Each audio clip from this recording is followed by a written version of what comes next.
You are listening to Podcasting 101 with RSS.com, getting you ready to launch and grow your podcast.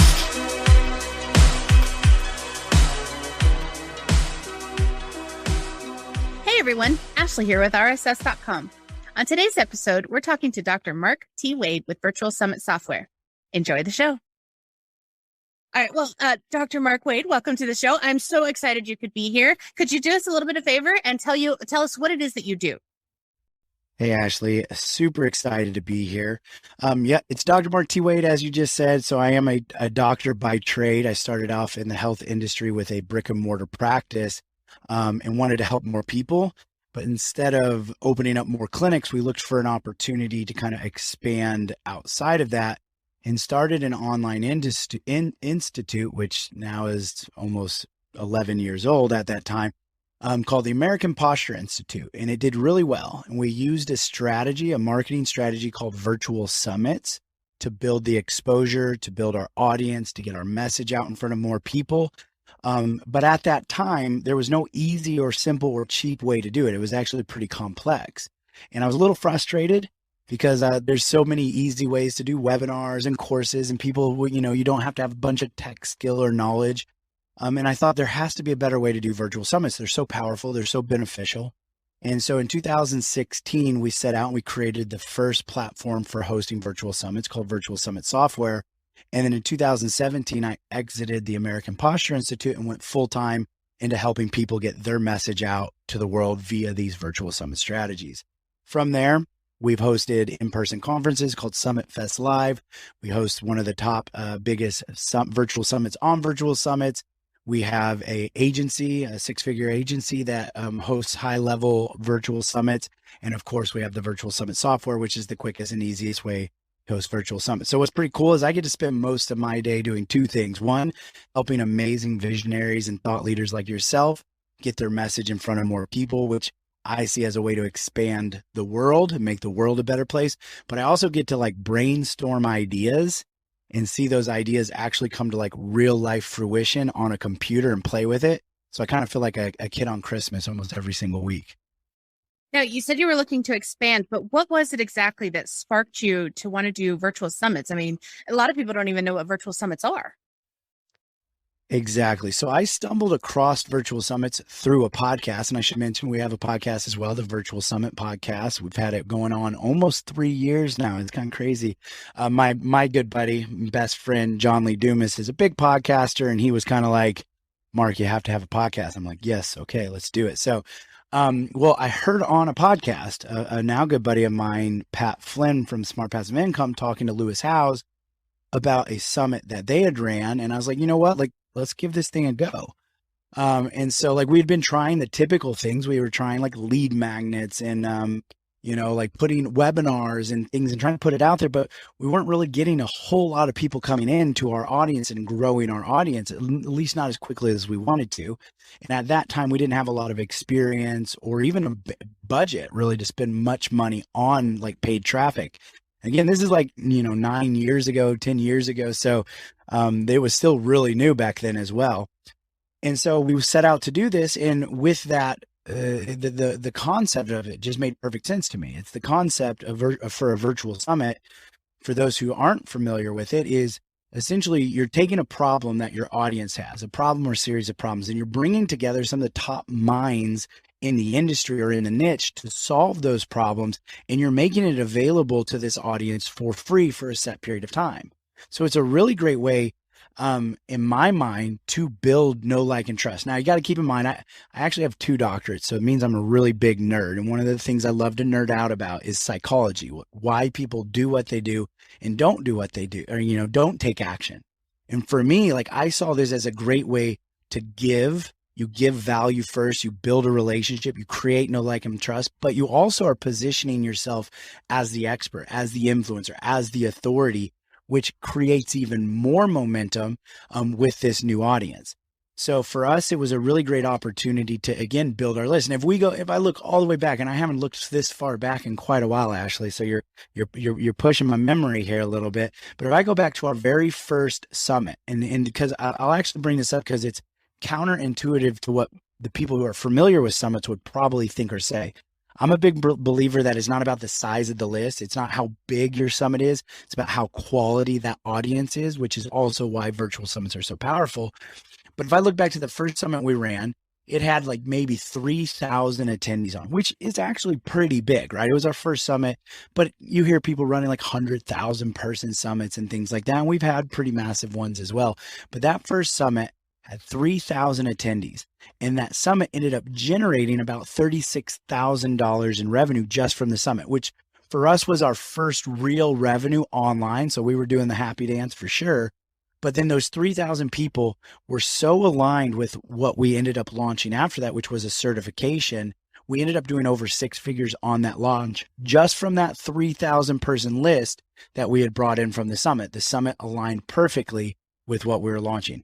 And we've replicated that over, 40 or 50 times now in different niches, industries, and products as well. So it's a really powerful way, again, to bring an audience in, to create know, like, and trust, but by doing it, by solving their problems and giving them something they want.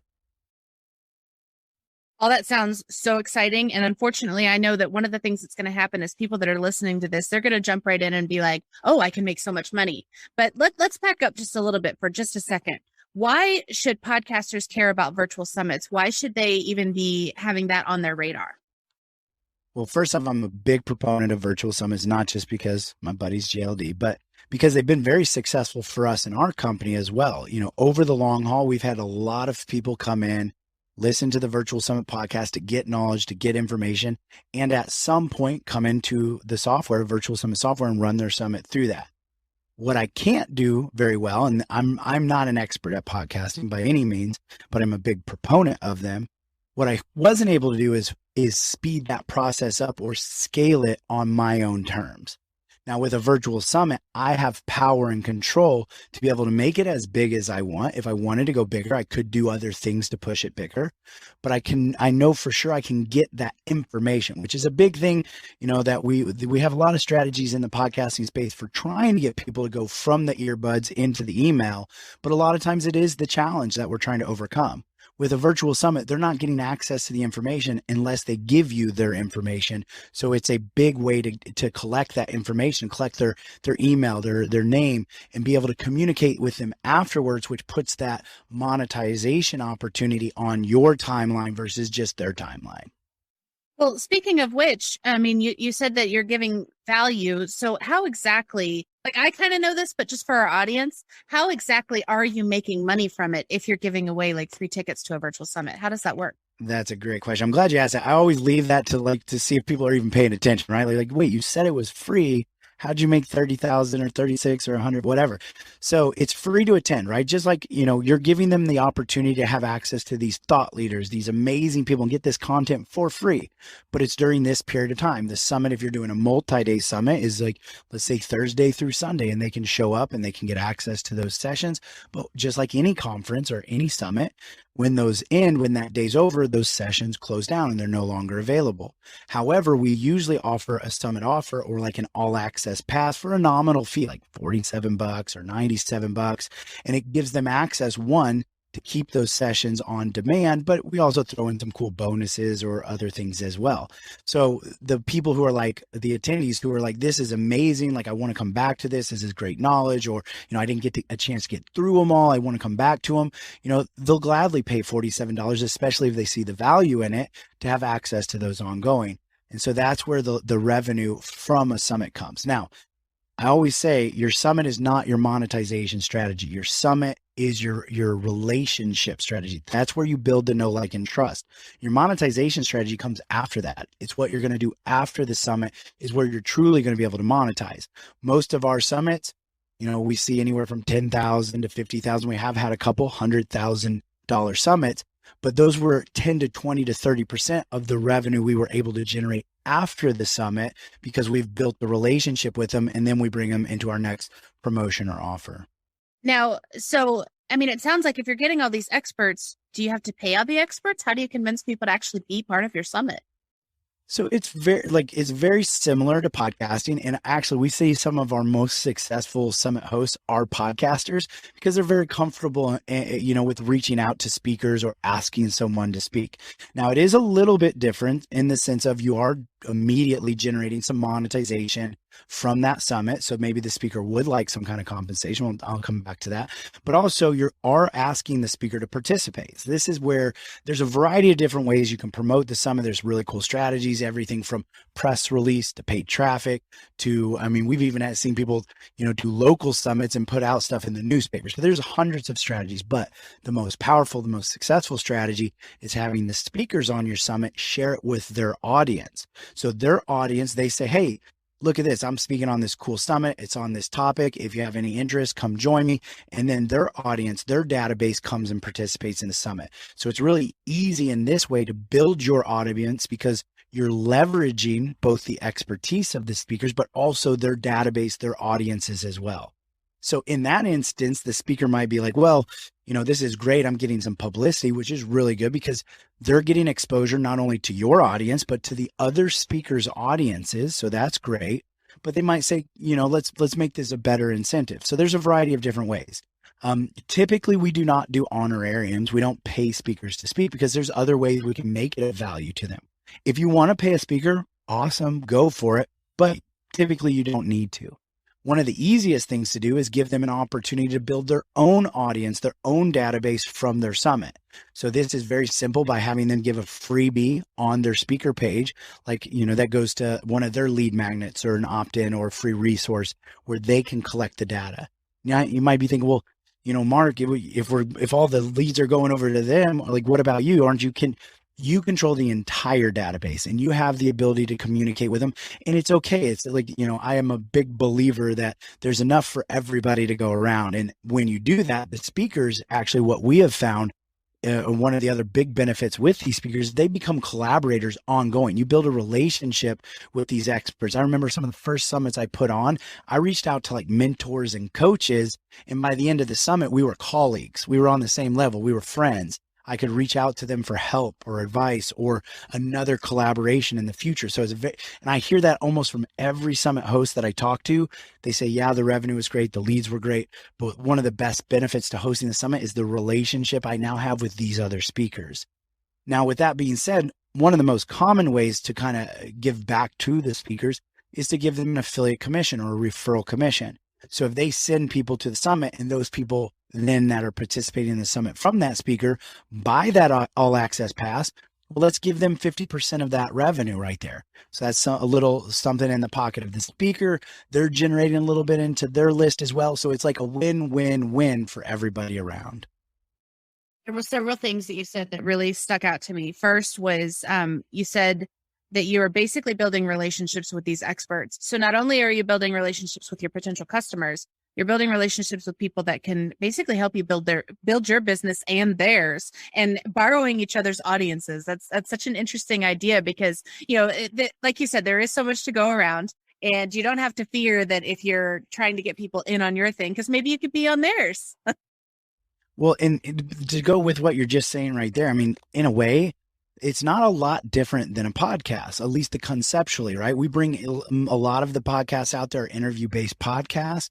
One of the reasons for that is we hope the person we're interviewing, one, not only adds value to our audience, number one, but number two, hopefully shares it with their audience, which helps us grow our podcast. A summit is like that on steroids. You got 8, 10, 20, 30, 50, 60 people all doing it at the exact same time. It's kind of like a podcast and a launch in a series of webinars or masterclasses all in one event. And that's one of the reasons they've become so successful. I will say, and again, I mentioned this a minute ago, I see podcasters do extremely well with this because one, it's really easy to reach back out to past guests. So they usually already have a speaker list lined up that they can reach out to, and they had a great interaction with you already once. Most of the time they'll be willing to do it again. But with that being said, for others, I wouldn't also necessarily recommend, a virtual summit is extremely powerful and extremely beneficial, but there's a variety of different types. I wouldn't recommend everybody does every single type, at least not at the beginning. So we've been talking about kind of like multi-day summits. And just to clarify, a multi-day summit is is anywhere from about 3 days to 7 days and has anywhere from about 20 or 25 speakers onwards up, like 80 speakers. I did a summit that had 126 speakers on it. I would not recommend that for anybody at any time, but especially not on your first summit. Russell Brunson did a summit that was 30 days long and did about $1 million in the first 14 days of his virtual summit. With that being said, the other style of summits, there's summit series, there's micro summits, but the big proponent for me is the 1-day summit. The 1-day summit is really great, again, for podcasters as well, but anybody just getting started, because it's a little bit, it's easier to put on. It's less risky. It's just like it says, it's 1 day, but it doesn't mean it's a full day in content. It just means that your audience has 1 day to essentially consume it, which really overcomes overwhelm as well. So these mega summits do really well, but there's a whole other side of this. Attendees that go, I don't have 5 days, or I don't have, 50 hours to watch all 50 sessions, so I'm not even going to participate in it. With a 1-day summit, it says, hey, you have this problem. We're going to solve it on this summit in 1 day. Almost everybody, if the problem's big enough, is willing to invest 1 day. And again, it's not a full day in time. It's not like 8 hours. It's just, that's when they consume it. That's how long they have to consume it. And it has anywhere from around 6 speakers upwards of 12 speakers, with kind of 8 being the sweet spot. So it's much easier to do from a time perspective. It's going to give you the same experience, the same understanding as doing a multi-day summit, but you're going to be able to do it quicker, faster, and easier. And, heaven forbid you mess up on something, you're not like wasting all of your opportunities. You didn't invite all 30 or 40 contacts you have. You could still run another one later and fix that, error or whatever you had. So I recommend everybody starts off with a 1-day summit. It's also really great because we've been talking about building our audience or building our database. Well, that's what a multi-day summit is primarily geared at, is like we bring on 20, 30 speakers. Everybody shares it, promotes it to their audience. We build this mega, list, whatever that word means to you. But with a 1-day summit, you can do that, or you can do it for a variety of other reasons. We have actually 10 different frameworks we use the 1-day summit for. You can use it to promote a podcast launch, for example. You could do it for a book launch. You can do it to fill your mastermind. If you're doing a product launch, if you're selling a physical, tangible object, you can do that.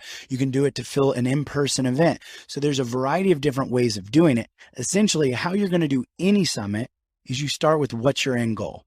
Always start with the end in mind. Where are we taking this audience afterwards? Now, if we're taking them to sell a program, let's say a course, a membership, a coaching program, a mastermind, certification, etc., we're going to take whatever that thing is, and we're going to identify what problem does that solve. Because if you're selling it to somebody, it's most likely solving a problem. It's a solution. So you identify the top problem or the top problems, and that's what we're going to build our summit around. That's what we're going to build our 1-day summit around. Now, with that being said, a very common mistake I see summit hosts make is they just kind of go with whatever they think is a hot topic at the time. They're like, "Ooh, this sounds good," or "This is kind of popular right now," or "I would like to do this topic," which is cool. But if it doesn't align with where you want to take that audience afterwards, then you're going to have a lower conversion into the monetization aspect, which happens after the summit. So that's super important. The other common mistake I see summit hosts make is, I said, you're going to build your summit. You're going to theme your summit around what the top problem is. You take that top problem and identify what we call micro solutions. So like if my top problem was how to build I need to know how to build a business, and I'm using a generic one right now, but I might need to know how to file for a business license. I might need to know how to get traffic or promote my business. I might need to know how to build an offer. I might need to know how to do taxes. Those are all micro solutions to the big problem. Those are now our sessions. And those sessions now tell us what speakers to go out and ask. Usually summit hosts will just go and go, "Ooh, I want this speaker, this speaker, this speaker." And they just start thinking of speakers that they'd want, which can create two things. It can either create a shotgun effect, which means it's kind of all over the place and it doesn't gel well with the summit, or it can do a repetitive where everybody's kind of saying the same thing and nobody wants to watch 10 people saying the same thing, right?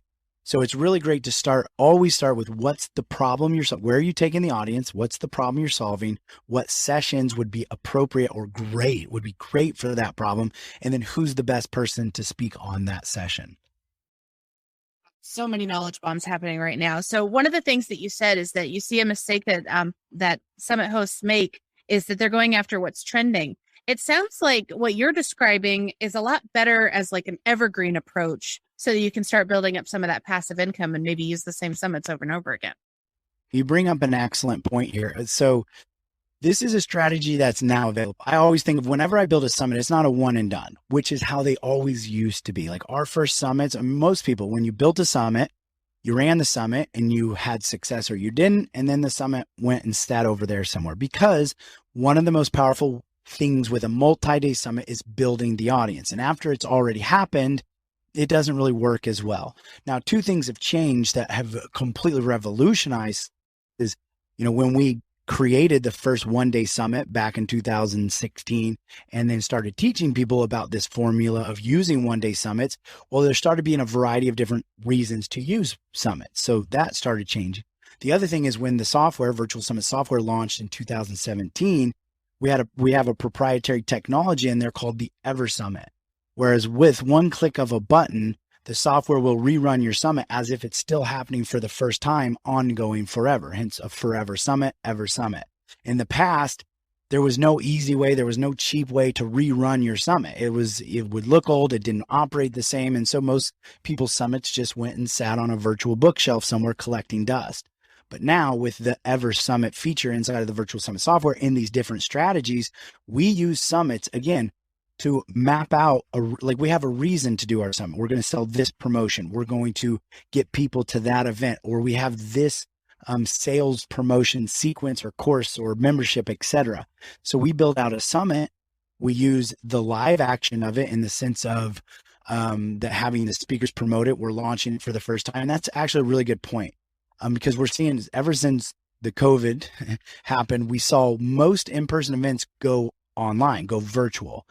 Those are considered live stream conferences. So those were essentially in-person conferences that just went virtual. So they still happen the exact same way. It was 8 a.m., 9 a.m., 10 a.m. And if you weren't sitting there live on your computer, you missed that session.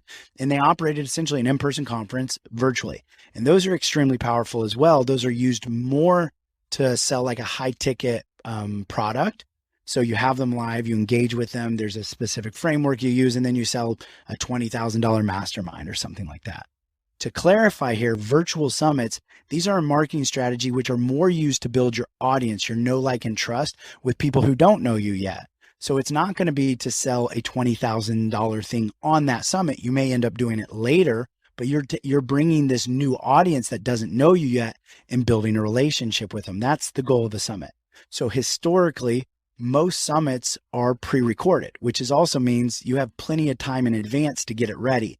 You don't have to worry as much about like, oh, if this speaker doesn't show up or if this, technology doesn't work or whatever. So it's a lot less stressful and less risky because you can prepare it all in advance and have it ready to go. So it's pre-recorded. Now, of course, you can do some live sessions like a live Ask Me Anything or a speaker panel to add some live into it. But traditionally, virtual summits are pre-recorded. And the reason for that is because the people who are attending it, they're sitting there consuming this in the morning while they're brushing their teeth, getting ready for work, or on their lunch break, or in the evening after they put the kids to bed. They're watching it when they have the availability. If you're doing it like the live stream conference style, those are usually people who already know you, who have a relationship with you, who've paid for a ticket to attend it and are going to spend 6, 7, 8 hours with you on a Saturday. This other strategy is to build that relationship, and they're going to do it on their own time. So I wanted to clarify that as well. Now, I have so many questions written down, and I know I'm not going to get to all of them. So I do have to kind of hone in here, but it's hard. So I got to ask you, which do you think is better, to participate in a summit or host it? Because it's a lot of work. Well, to participate, so as a speaker, it's a great opportunity. And here's the thing I'll say out there. A lot of speakers are completely missing the mark on this. Because there's more opportunities for speakers to speak on virtual events and virtual summits now, a lot of them aren't giving it their all. It used to be, I wrote an article, a blog back in 2019 for 2020, the future of virtual summits. And it's crazy how spot on it was even before knowing COVID was going to happen on what was going to happen. With that being said, virtual summits and virtual events aren't going anywhere. They're actually becoming more and more adapted. Like we're actually having entire department now that's dedicated to in-person or professionals, let's say like chiropractors, dentists, attorneys, who are running virtual summits, one-day virtual summits in their local community with speakers in their local community. It's still virtual because people still want to watch it from the comfort of their home, but they're becoming like the local celebrity in their communities from these, as well as building their list, their audience, and getting more people into their practices and their businesses. So we're seeing it being done in places you wouldn't have even thought of doing virtual summits before. So with that being said, they're not going to go anywhere. Where the speakers are missing the mark here is back in the day when you got asked to speak on a summit, it was a great opportunity. You played full out. A lot of times speakers now do the bare minimum.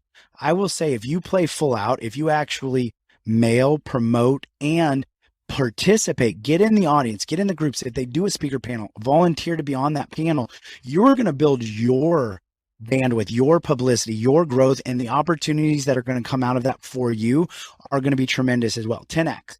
It's going to be great opportunity regardless, but pick the ones that you know are going to be great for you and play full out. You're going to get so much more out of it. So being a speaker is amazing because you're right. You don't have to do as much work, but at the end of the day, you know, the rewards go to those who do put in the work. And being a host, although there is work, it does take time. Again, if you're doing a multi-day summit, you're looking at probably 3 or 4 months minimum.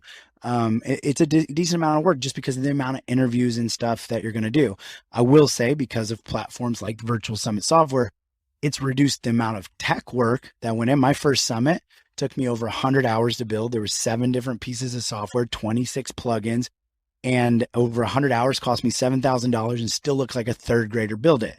Now I can build that same summit in 2 hours or less for $97 on the Virtual Summit software. But with that being said, hosting the summit does not have to take you a long time. If you're doing a one-day summit, which is what I recommend everybody starts with, you're talking 30 days. 30 days at maybe 5 to 10 hours if you're doing like 6 to 8 speakers, right? I mean, all of us have that extra time, especially to generate an extra 500 or 1,000 leads that may turn into 10, 20, 30, 50, 100 new sales.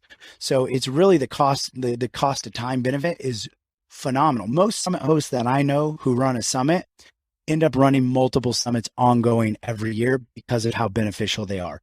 And then they set them to the Ever Summit status, you know, and put it on their website or their resources page. And it just becomes now an automated funnel that brings people into their database, into their community, and turns into sales without them even having to do anything. I mean, that's really the end goal. It's not a get rich quick scheme. It's not going to make you, you know, if you're not running traffic to it, it's not going to make you millions of dollars on as an Ever Summit funnel, but it will generate you. I mean, we have a naturopath that wanted to break away from his practice. He started running, he did a one-day summit. It was a Parkinson's Solution Summit. He focuses on brain solutions. He ran that. He had 8 professionals come and speak. He ran that same one-day summit on the Ever Summit feature in Virtual Summit software. Each month, he ran traffic to it. He think he'd put like $5,000 or $6,000 a month into paid traffic, which is nothing when you hear what I'm about to say. He got 100 new patients a month, generated over $1 million in new patient revenue over the course of 1 year by running the same one-day summit. He built it one time, reran it, and generated him over $1 million in new patients. And we see all kinds of different levels of that. But I mean, that's the kind of thing that can happen when you have something that people want to participate in. Medical, you mentioned lawyers, you've mentioned a lot of different niches, but is there any niche that wouldn't benefit from a summit? Like if you can come up with a topic, you can benefit from the summit. And usually the most bizarre niches, the reason I mentioned like the healthcare professionals, the attorneys, because most people can't, like if a chiropractor can put on a virtual summit, you can put on a virtual summit. I promise you that. That's kind of why I use those examples. I mean, we see podcasters crushing it. We see course creators crushing it. We see, YouTubers, Instagrammers, etc. They're all crushing it. This is like already in their wheelhouse, and most of them already have connections, and they already have things to sell after it. I mean, a lot of these niches that I'm referring to, they're building it all from the ground up, and they're still getting the success with it. So the actual beneficial thing here is at this point, the more bizarre your niche is, the more unique your thing is, the better it's probably going to do. So if you're sitting there going, well, I don't know, I'm in the garbage disposal niche, I don't know how well that would do. I promise you that summit will do phenomenal if you set it up correct and your messaging is correct, etc. It would do phenomenal because you're also standing out. And this is important when you're doing your summit. We talked about start with the end in mind. When you take that problem, the goal is not to be as generic or general as possible. You want to be as specific as possible. You want to be niche. And the reason for that is it stands out. Most people right now are inundated with information. And this is marketing 101, but like most people are just getting so much information that they just don't have time for it. And they're like, nope. And we're just ninjas at like blocking things. But we all have a problem we're trying to solve. And so when they hear about your summit, the first thing they need to know is that it connects with their problem that they have, which is why I said pull out a problem. The second thing they're going to want to know is it for me?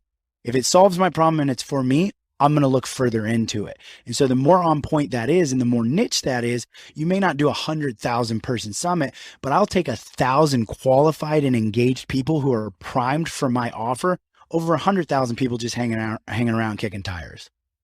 One of my favorite mentors, Denise Duffield Thomas, she's my money mentor. She says that you don't have to be an expert. You can just be a contributor. And that kind of, lowers the barrier. And after all, you're going to be the host anyway. So if you're the host, you're setting yourself up in the field of experts. You don't have to be the expert. Well, when you run a summit, you end up now we're having to deal with kind of like imposter syndrome. That there may be that there. Of course, we all have that. But when you host a summit, you are an expert. Like less than 14% of the population are entrepreneurs, and less than 1% of them will ever run a virtual summit. So I also, one of the things I hear regularly is like, oh man, there's so many summits are overdone. There's so many virtual summits.